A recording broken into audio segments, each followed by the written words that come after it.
Noodles তো আপনারা অনেকভাবেই খেয়ে দেখেছেন, এভাবে খেয়ে দেখবেন, খুবই স্বাদ লাগে খেতে। হ্যালো গাইস, আসসালামু আলাইকুম। কেমন আছেন সবাই? আশা করি ভালো আছেন। আপনাদের দোয়ায় আমিও ভালো আছি আলহামদুলিল্লাহ। এই যে আমি নুডলসের প্যাকেটটা দেখিয়ে দিচ্ছি, এটা হলো মিস্টার নুডলস।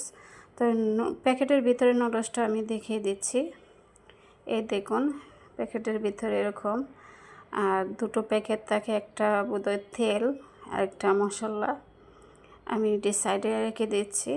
দিয়ে এখন আমি প্যাকেটটা কেটে নিচ্ছি একটা কাঁচি দিয়ে। এই দেখুন, আমি কেটে আমি নুডলসটা দেখিয়ে দিচ্ছি কীরকম ভিতরে। এই প্যাকেটটা 70 টাকা দিয়ে আমি নিয়ে এসেছিলাম। এই দেখুন, এরকম মোটা নুডলস। এটা সিদ্ধ করার পর আরেকটু মোটা হয়ে যাবে। তো সিদ্ধটা দেখালাম না, আমি রান্না করতে চলে আসলাম। সিদ্ধ করলে আরেকটু সময় লেগে যাবে, তাই সিদ্ধটা দেখালাম না। সিদ্ধ তো সবাই পারে। তো আমি চুলায় একটা প্যান বসিয়ে দিয়ে পেঁয়াজ কুচি দিয়ে দিয়েছি, কাঁচামরিচ দিয়ে দিয়েছি, টুকরো টুকরো করে দিয়ে তেল দিয়ে আমি এখন পেঁয়াজটাকে ভেজে নিচ্ছি। আমি পেঁয়াজটাকে ভেজে নিচ্ছি। এখন পেঁয়াজটার মধ্যে একটু লবণ দিয়ে দিয়েছি।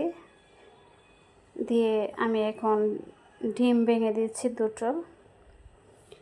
আমি পেঁয়াজ ভাজাটার মধ্যে দুটো ডিম দিয়ে ডিমটাকে এখন পেঁয়াজের সাথে মিশিয়ে ভেঙে নেব, নেড়ে ছেড়ে ডিমটাকে ভেজে নেব।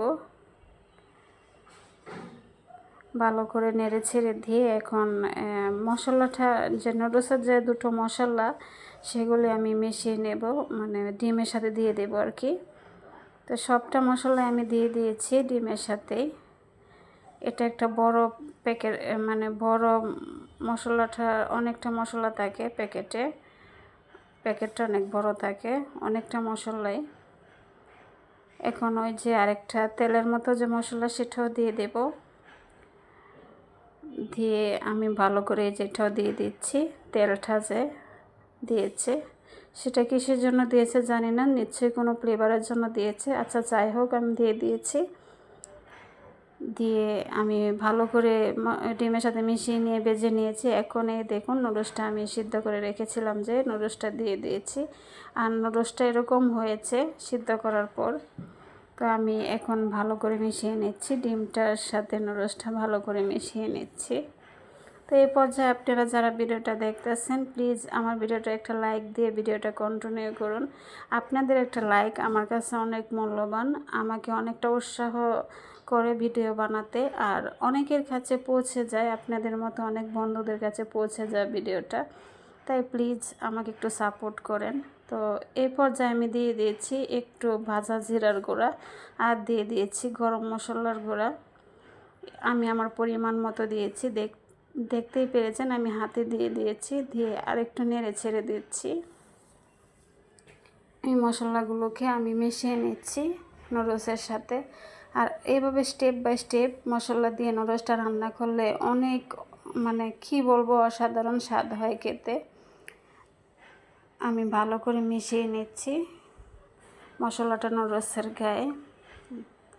এখন দিয়ে দিচ্ছি মানে সয়া সসের বোতলের মুখা দিয়ে 2 মুখা সয়া সস দিয়ে দিয়েছি। আর দিয়ে দিয়েছি কিছুটা টমেটো সস। এখানে 3-4 চামচ টমেটো সস হবে, আমি দিয়ে দিয়েছি। দিয়ে এখন আমি টমেটো সস আর সয়া সসটা আমি মিশিয়ে নিচ্ছি নুডলসের মধ্যে। সয়া সস দিলে আর টমেটো সস দিলে নুডলসের মজা তো এমনিতেই বেড়ে যায়। আর দেখতেই পাচ্ছেন আমি স্টেপ বাই স্টেপ মশলাগুলো দিয়ে দিয়েছি। সব মশলা দিয়ে এভাবে নুডলসটা রান্না করলে খুবই স্বাদ হয়। আর এটা চিকেন দিয়েও এভাবে রান্না করলে খুবই স্বাদ হবে খেতে। তো আমি চিকেন দিয়ে রান্না করিনি, আজ ডিম দিয়ে রান্না করছি। এটাও খেতে অসাধারণ মজা হয়েছিল।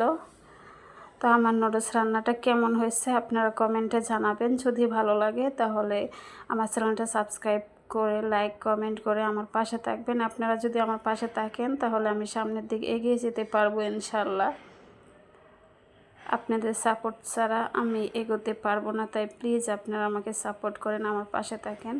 তো দেখতেই পাচ্ছেন আমি ধনেপাতা কুচি দিয়ে দিয়েছি, দিয়ে আরেকটু নেড়ে ছেড়ে দিচ্ছি। আপনারা কমেন্টে জানাবেন আমার নুডলস রান্নাটা কেমন হয়েছে। ধনে পাতাটা আমি ভালো করে নুডলসের গায়ে মিশিয়ে নিচ্ছি। তো অনেক ভালো হয়েছিল খেতে নুডলসটা, দেখতে অনেক সুন্দর হয়েছে, দেখতেই পাচ্ছেন। এভাবে রান্না করে খেয়ে দেখবেন, খুব ভালো লাগবে।